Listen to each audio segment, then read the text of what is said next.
joke with people that, they ask me, well, when did you become an advocate? And I joke and say, well, when I was like 3, because I remember being at a school board meeting with my grandparents. And it's one of my first memories, really. I was 3 years old, and they had attended a school board meeting, and there was a bunch of angry parents there because they didn't want students with disabilities in the school system with their kids.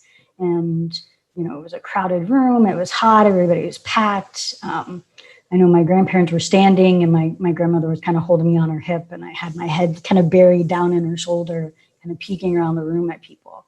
And, some of them just like wouldn't make eye contact, or they would look at me and kind of smile because they saw this cute little kid, this little toddler. And, then they would look down at me and notice, oh, I had a disability, and they would dart their eyes away. And I just remember, thinking at the time that I knew that they were talking about me. And I'm just like, why do all these people hate me? What did I do at 3 that, all these people don't want me around their children? What do they think I'm going to do to them? So that was kind of really my first experience, I think, with recognizing discrimination. I mean, I think really, that experience kind of, highlighted for me that people looked at me differently. But I had friends that they kind of thought the same way I did. They'd grown up with me since, pre-K. And so as we were entering school, and they saw the teachers treating me differently. So I would go over to their house on the weekends and play with them. And I did all the same things they did. So they're going, okay, well, why can't she be in a PE class with us? She spins the rope and jumps rope with us on the weekend. So, why can't she be in this class with us? And, who cares if she can't throw a basketball, she can keep score. And so it was the students that were creative and thinking of all these ways that I could be included and participate on the same level and in the same environment as everyone else. And it was the teachers, the people that were special education teachers, those were the people that were restricting my participation. And so those were the ones that were kind of targeting me and isolating me and separating me from my peers. Growing up, I think it was hard when, transitioning between schools. So like I said, there was one elementary school, one junior high, and one high school that I could go to. But the elementary school didn't feed into the middle school, and that middle school didn't feed into the same high school. So every time I moved up in another level, I wasn't with the same people anymore. So it was a whole new group of friends. So it's almost like I had moved, only I didn't. So it was kind of, ripping you away from those friends that you had established in pre-K and kindergarten, that now in 7th grade, now that you're teenagers and you really need that support, you don't have them now. Mm-hmm. You're starting off with a whole different group of people. And my dynamics with my friends changed because depending on my situation, sometimes I do need assistance with things. Like I can function just fine in my own home that is built for me to accommodate me. But out in public, it may not always be that. I need help with some things. They didn't want to think about, okay, is this place accessible? How is she going to do these these things that we want to do? And so a lot of times I felt like, I was being left out by people that I had known, since I was 3 years old. And so that was kind of hurtful, I think, and was really hard to adjust to and deal with. I was actually born without arms. There's several different terms for it. It's, a double upper congenital amputee. Sometimes it's referred to as Amelia. But basically it's just a fancy way of saying I was born without arms. I basically was raised by my grandparents. My father died when I was just a few days old. So I never knew my father. My mom didn't really have any direction. She wasn't like teenage mom, but she was in her early 20s, and I don't think was expecting to have a child at that point, and just didn't know really what she wanted to do with her own life at that point. And now all of a sudden she had a child with a disability. So she joined the Navy when I was 2 and left me with my grandparents. So we didn't have to worry about, switching schools if she got stationed somewhere else, and, just wanted kind of consistency in my life. My grandparents really were the support for me. I was kind of their 4th unexpected late in life child. They really were my rock. They were the ones that advocated for me. And, it was a learning experience for them too, because I was the only person with a disability in my family. There's no history of it. So it was kind of a surprise for everyone in 1976. Ultrasounds weren't done routinely. So when I came out with a birth defect, it was a surprise. My grandmother actually worked in the school system. So I think that helped a lot. And, they did the best that they could advocating for me. They knew that I was developing in the same manner that their 3 children had. So they didn't want me to be held back. They wanted people to have the same expectations for me that they would any other student because they saw that I was capable of doing these things. My grandfather was in the Navy, fought in World War II, was a pilot. They were lower middle class backgrounds, came from working class. My grandmother was a secretary. After getting out of the Navy, my grandfather was an accountant. He retired early on. I think maybe by the time I was 5, he was already retired. My grandmother continued to work for a little while longer, but she retired, I think I was in elementary school still by the time she retired. So they were able to kind of drop me off at school and pick me up to kind of deal with busing situations. And so they had the time and ability to do that.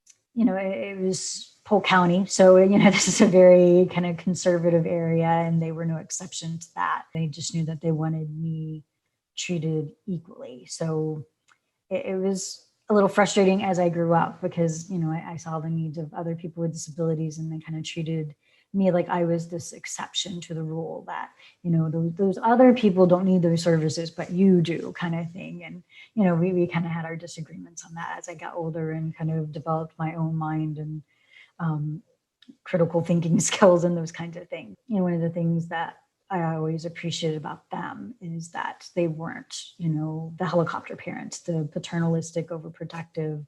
My grandmother wanted to be at times, and there was things that I wanted to do that she absolutely didn't want me to. But she respected the fact that as I got older, she kind of took her lead from me on what I wanted for my life and what I wanted to do versus trying to lead that charge herself. And so that's one of the things I really respected about her, because we don't always see that. Because I've had orthopedic surgeries, I had a leg length discrepancy in addition to being born without arms. So I've had 30 something surgeries, and when I'm by myself, I use a power chair. I tell people it's easier to use my hands when I'm not walking on them. So in order to be independent in public, particularly by myself, I need that chair. So you go places and, there's steps to get in, and they didn't put this ramp in, and those circumstances that we run into every day get tiresome, or going out in public just to get a cup of coffee. I do lobbying for where I work. So I'm at the Capitol during session a lot, and in between breaks, I'll go get a cup of coffee, and I'm sitting there, on my laptop or on my phone, drinking a cup of coffee, and somebody will walk up to me and congratulate me for being out in public by myself, or say something along the lines of, I was having a really bad day, or I thought my life was so terrible until I saw you. And they think that's a compliment somehow, and it's really not. How would you feel if somebody came up to you knowing absolutely nothing about you and just assumed that their life was so much better? That is a judgment on quality of life. And here I am, I put myself through college, I'm in graduate school, I work full time, I jumped out of an airplane on my 40th birthday, I've traveled, I've done all these things, and here you are just assuming that, well, you have a disability, so your life must be awful. When going out in public, just to have people's eyes on you all the time and not just be able to kind of blend into the background. I think the most important thing really to keep in mind is that people with disabilities are just people like everyone else. So there shouldn't be this fear about, approaching someone. And I can't speak for everybody with a disability. Everybody's going to be a little bit different. I know, depending on my mood, sometimes it's exhausting, when you've explained for the 5th time today about your disability. But most of the time I am open to that, as long as someone does that in a respectful way. If your child is pointing and screaming across the restaurant like, "Hey, mom, look, that woman doesn't have arms," I don't appreciate that as much. But if you want to come over with your child and ask me questions, I'm okay, because you need to be teaching them that this is just, part of life, that disability happens. Everybody is going to experience it at some point if you live long enough. And it's just a natural stage of life cycle. And so that's the message that we need to be sending. don't drag your child away by their arm. I know they just embarrassed you to death, but that's teaching them there's something wrong with me, and not necessarily teaching them that, hey, it's not polite to point and stare at people, but you can approach them if you have questions. People want to be overly helpful, and there's nothing wrong with that. By all means, don't slam a door in my face if I'm coming behind you. Please hold the door open for me. I do that sometimes for people myself. If my chair can prop open a door, if somebody's coming behind me carrying a handful of things. But if you ask me if I need assistance and I say no, respect that I said no. But kind of read the room. Like if I'm just sitting there with my laptop drinking a cup of coffee, there's nothing about my body language, I think, that says that I need help, but I will have people come over and ask me if I need help. And what exactly they think I need help with, I don't know. So just, like I said, just being respectful of people, recognize what we're saying, listening to us, I think is really the big part of that. But there are people, particularly, this is common with people that have acquired disabilities. Disability may be completely new to them. Like we're talking to someone that may have just been in a car accident or gotten a diagnosis 6 months ago, and they're still really sensitive about that. And they don't want to talk about that. And it doesn't mean that they're being rude. It's just not something that they're comfortable with, that they're still adjusting themselves, and to be respectful of that. Like we don't owe people an explanation of our disabilities. And I think that's something that a lot of people think, that we have the responsibility and duty that we're just assigned this when we have a disability. And that's not the case. We don't have the job of educating other people. It's really up to other people to educate themselves. And I'm fine with, providing the education, and I don't mind being asked, but not everybody feels that way. I am the Senior Public Policy Analyst at Disability Rights Florida. So I do most of our lobbying, educating legislators. I do the vast majority of our voting rights work. So I facilitate our Access the Vote group here in Florida. I've been facilitating the meetings for a year and a half now, and the chapter's really grown. Integration, I think, is a big component. We keep seeing the same patterns. So we are kind of recycling the same things over and over again with disability. We just repackage them, slap a new coat of paint on it, put a bow on it, and call it something different when it's not. The 70s and there was the big push for deinstitutionalization to get people out of institutions. But what we failed to do was properly invest in home and community-based services to allow people to live within their community. So a lot of people still found themselves back in institutions. They're not in the large state-run institutions, although some of those still do exist. But now they're in nursing homes. Now they're in intermediate care facilities. Now they're in group homes. Now some of them are in jails and prisons for lack of supports to live in the community. There's a significant lack of accessible, affordable housing. And that's where a lot of us spend our time, is just waiting for services. And you do this long enough, you start when you're a kid or transition age in school, which is like 14. And before you know it, you're 40 and you're still living at home with your parents. You haven't really started your life yet, and you're still waiting. And a lot of these programs require people to rely on natural supports. So family members that can help out. But one thing that isn't considered is that that person may not want that family member to be their support, or that family member may not want to be in that role. It's what is a normal parent-child relationship. It's putting additional stress on that situation, on that family. And it's led to really horrific things. The extreme of that is filicide. And we read about it in the paper all the time, where you have someone that's an older caregiver. It may be a mother or parent that is pushing into their 70s and 80s. They have an adult child with a disability that's living at home with them. They're the primary caregiver. They feel isolated. They don't know what's going to happen to their child when they die. And so they do like a murder-suicide situation, or they end up doing, what they consider mercy killings. And while I won't say that this is frequent, we can't say it's uncommon in the United States. It does happen. These programs were set up in the 50s and 60s and 70s when we conceptualized of disability very differently than we do now, and where it was just assumed people with disabilities couldn't work. So if you couldn't work, then sure, we're going to give you these benefits.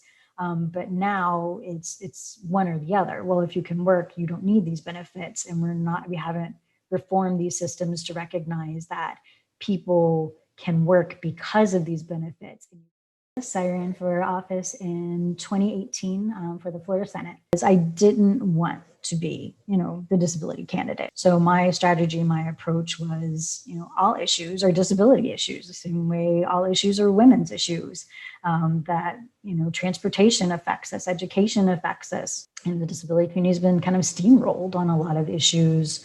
Particularly, environmental justice has been a big one in the past couple of years. And we actually just had an incident here in Tallahassee where the city commission passed a single-use plastics ban for the city.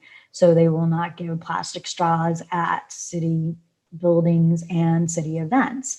And they didn't push this through, before COVID. They waited until COVID, when people with disabilities couldn't attend the commission meetings that were already hard to get to in the first place. So there wasn't a disability voice. There was nobody at the commission meeting to provide opposition or to provide a statement as to why this was problematic. And so it passed, and now we have people with disabilities that are really being harmed by this.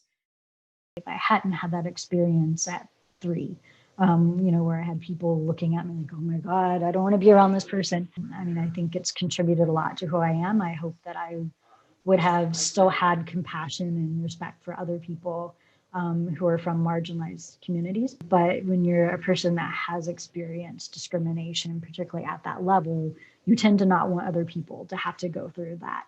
So you don't just advocate on behalf of yourself, you tend to advocate on behalf of other members of your community and other communities that, the background behind the discrimination may be different. There may be different motivations for it, but the outcomes and the results and the impact on that community is very similar. We are not in the majority, and so we have to work together to kind of achieve these equal goals. And there's a lot of discussion in the disability community regarding language and, identity first versus person first language. And a lot of people prefer identity first language because disability, although that doesn't completely define them, it is a huge part of who they are. And then they're not ashamed of that. They want to be called a disabled person with disabled first because of the impact that has had on their life and who they are as a person. And, I tend to use them interchangeably just because I respect, different views on that. But I absolutely understand that perspective that, it has had a huge impact on who I am and the things that I advocate for.